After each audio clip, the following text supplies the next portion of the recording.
La plaine des Ilettes, cet écrin de nature de 46 hectares, doit connaître dans les prochains mois un projet de renaturation, des travaux qui pourront démarrer grâce au remplacement des réseaux d'eau usée et d'eau potable qui viennent de se terminer.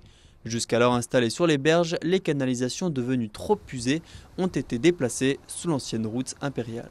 On est sur un réseau qui avait bien plus d'une soixantaine d'années, qui était devenu poreux avec une intrusion de racines à l'intérieur, ce qui provoquait des bouchons et des débordements aux abords du lac, donc de la zone de baignade.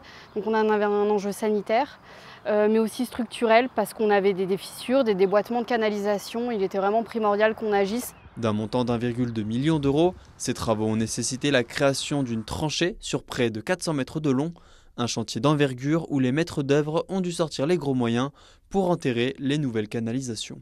Les réseaux ont été enterrés très profond parce qu'il y a l'eau potable et il y a l'assainissement.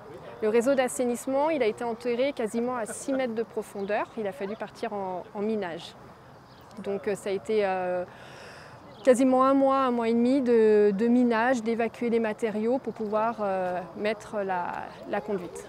La fin de ces travaux enclenche donc une nouvelle phase de chantier aux Ilettes. En effet, la mairie de Sallanches prépare la renaturation de cet espace avec de nouveaux aménagements.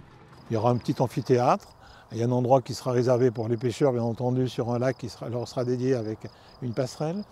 Il y a surtout un développement des modes doux, du vélo, des gens qui se promènent à pied. Des aménagements prévus pour l'été 2026 qui ne devraient pas impacter la partie du site classée espace naturel sensible.